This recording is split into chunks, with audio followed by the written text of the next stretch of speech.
why did I wait so long to read this? If you're an idiot like myself and are yet to read Throne of Glass by Sarah J Maas, I am going to do a non-spoiler section of this review, and I promise I will tell you before I start discussing spoilers.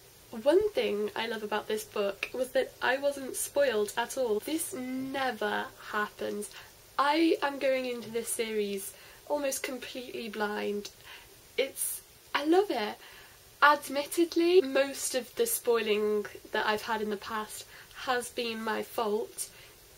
Oh my god, guys, do not look at Percy Jackson fan art if you haven't read Mark of Athena. It will ruin everything. This book follows Celaena Sardothien, who is amazing. In her first couple of scenes, all I could think was, if Helena Bonham Carter was 18, obviously I wouldn't want actual 18-year-old Helena Bonham Carter playing her, because she wasn't mad back in A Room with a View, but you get me. Helena Bonham Carter, yeah. We prefer male protagonists, but Celaena is great. One thing I loved is that she knows she's beautiful. This sounds kind of harsh, and I've said this before in my Fifth Wave book talk, but when I'm reading about something, whether it be an alien invasion, a tournament to become the king's champion, or a murder mystery, I do not want to hear about how she is prettier than you. Although this 18-year-old girl was an assassin, she seemed realistic.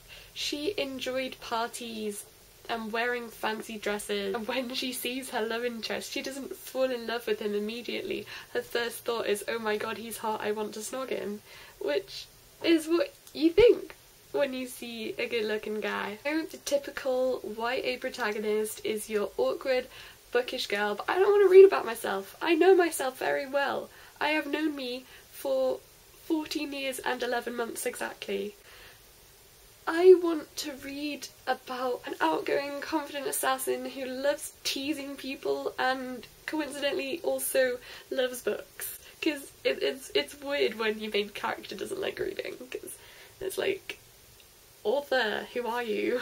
Okay, so onto the plot. Celaena is Adelan's most famous assassin, and she is currently a slave in one of the mines. One day, the Crown Prince of Adelan, Dorian, comes to her with a job offer. He wants Celaena to be his champion in a tournament to become the king's, Dorian's father's, champion.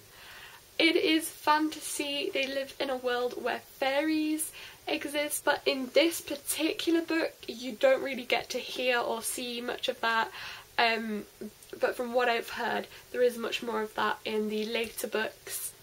There is a really great romance and some humour, some action, friendship, a very well-rounded story. Primarily the story is told via Elena, but you do get to hear from a few other characters. Dorian, the prince, I think it's pronounced Kale, captain of the guard, and Kaelton, a ridiculous name, who is kind of like a baddie, you know, she's desperate to marry the prince. In third person past tense, my personal favourite format of reading, so that was great.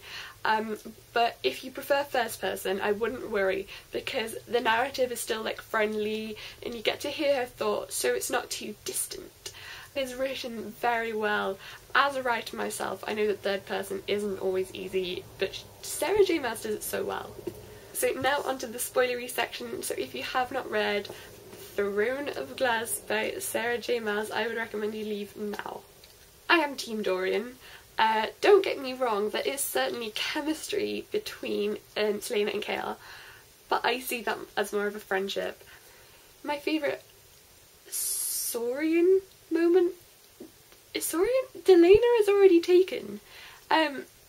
Were the scenes where they were playing chess, dancing at the ball. Even though we saw most of it through other people's eyes, I just imagined it looking so amazing. And in my mind, Celaena's dress was amazing. I imagined it a little bit like when Hook and Emma were dancing for the first time in Once Upon a Time, which was a magical scene.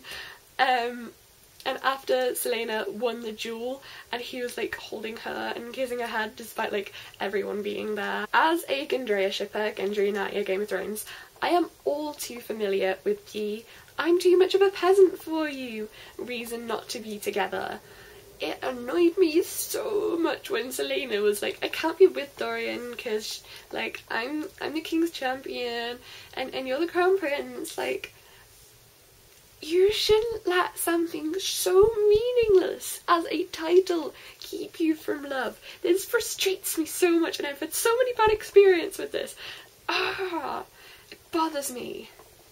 And the really sad part is, it's almost always the high up person that doesn't see this as a problem, and the lower down person that's like, "Oh no, I can't be with you, I'm not good enough for you."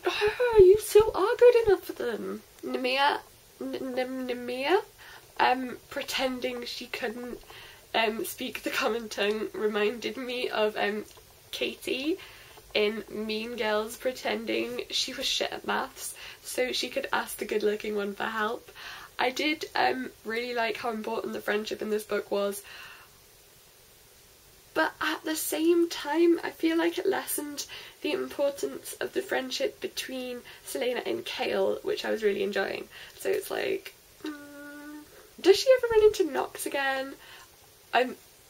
He didn't have any purpose in the story. It would have worked, the story would have gone absolutely fine without him, so I'm wondering if he'll play a part later in the series, because otherwise what would be the point in his character? I was convinced he would either die or be the one killing the champions, but it was Cain. It was sort of surprising to find out it was Cain, because we already knew he was a baddie. He was being portrayed as a baddie, but he wasn't being portrayed as a clever baddie. He was just like a big brute, you know. It had never occurred to anyone, well, not to myself, that he might be capable of more than just beating people up. He didn't seem the type that would get involved with magic. To confuse anyone else that Sarah J Maas chose the name Elena for one of her characters when her protagonist was called Celaena. They rhyme. That got so confusing. It was so sweet when Chaol offered Celaena his sword. It was like a real friendship moment, and then Nemea has to come in and be like, "Or you could use this impractical weapon that you're not nearly well trained enough to use because, you know, symbolism." To be honest, what I thought was even more symbolic was the staff breaking. So Chaol is feeling really bad about killing Cain, but what confused me was, he is the captain of the guard and has never killed someone. People must like never threaten the king. How has he gotten away with that? He can't have been on the guard for very long, but then how did he become captain? It makes no sense. It makes no sense. How has Chaol never killed anyone before? Ugh.